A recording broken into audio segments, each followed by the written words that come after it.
Welcome to Classic Car Cave. So, working on the Track Mini again. I've got the 10 stack oil cooler on. I've made a bracket for it, but I have to adapt the bracket because of this carbon fibre front. And I'll show you when I take off the front. But you can see here we're going to get a massive amount of airflow through there. It's only really that edge. That's going to work really well. And it won't be protruding through here either. So what I'll do is I'll just show you on top. This is where it's going to sit. And we're having all the banjos made up for it now with hydraulic type fittings on it. So what I'll do is I'll take the front off and I'll bring you back and I'll show you how I've made the bracket for it.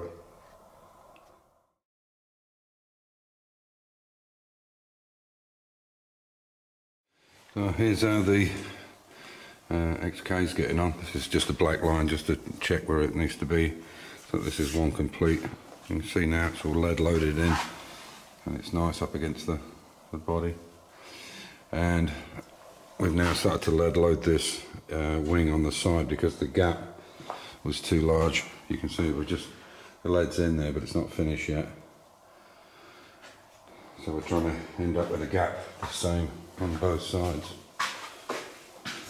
You can see there's a wedge in there because everything else is good. From the scuttle to the bonnet is spot on, so we want to keep it all nice and straight. So yeah, there's an upgrade on that, and it's really nice here, nice finish, and same that side. So moving forward, so you can see how it's coming on now.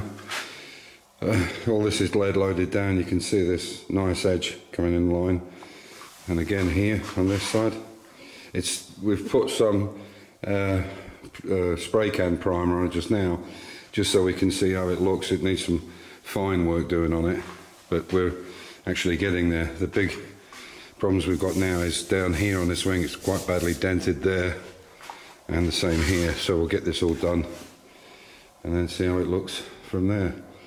But the lines on the side are looking really good.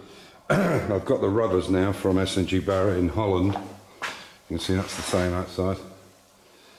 So yeah, I'm basically trying to get as much stuff from my British cars in Europe because I'm just fed up paying a massive amount of taxes. So I've got a lot of this stuff. These are the bits for the hood and also the back of the car, and a few other bits and pieces, and they came from Holland. These are for the bumpers. Some of the parts they didn't have, and they have to get that for the UK, but nothing's in a massive rush. This car won't be on the road till 2022, hopefully summer 2022. So we'll just wait for the stuff to come. Yeah, but it's coming on. Just a quick one on these rear lights. This is the style that they came with in 58. I think 59 they changed them for the stop light and then a red and then an orange indicator under it. But obviously you can't put that on this body. They're not set up that way. So there's a company called Better Lighting that's advertising in a magazine in the UK, and they can put LED inside these lights to make them go orange through the red lens. How they do it I don't know, but apparently it works very well. So I'll bring you in up to date on that when we have more done. This is the two brackets I've made up.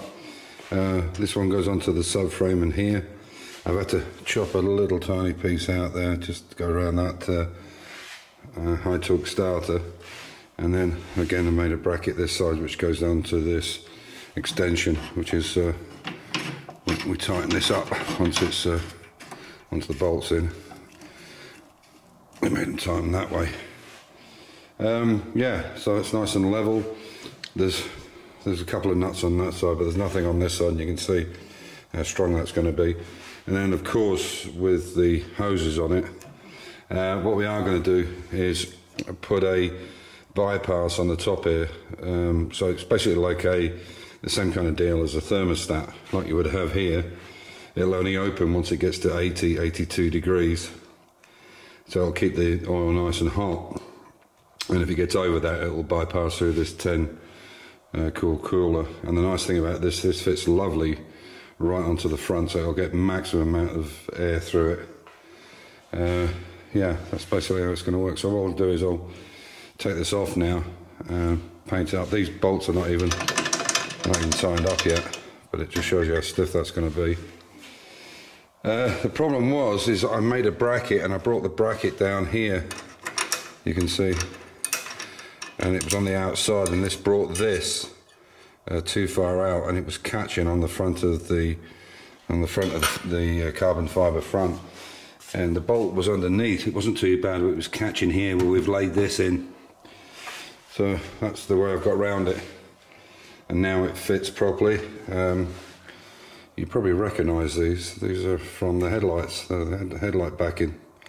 But we use them on the front of the car, so it creates like a sponge, if you like, and stops any rattling. And then we put the pins through, the R-clips through, with a special rubber spacer that we have, which is here. We have this spacer with a bit of rubber on the back, and they fit over.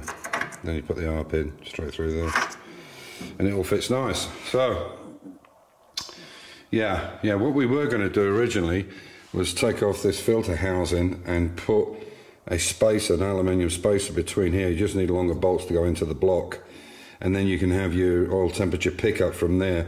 But we're going to actually have the pickup on the outside here, where there's plenty of room. So there we go. That's the way it's going to go.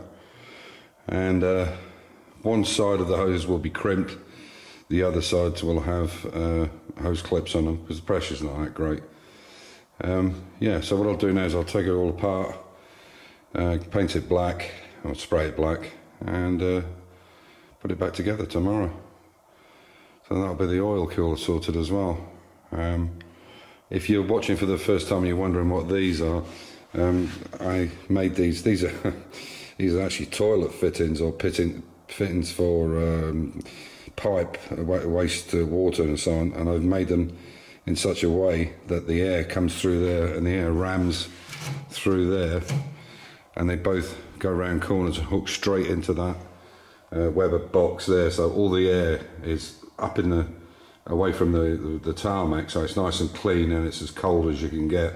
It's not coming over the engine to go into, or it's not coming over the heated engine into the Weber.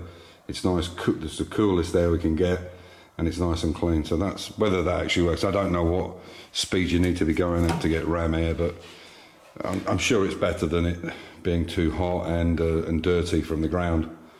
So yeah, there we go. So I'll take these off, paint them up, and I'll show you when it's all done. So on that note, stay safe, keep the faith, enjoy your hobby, and I'll catch you in the next one. Bye for now.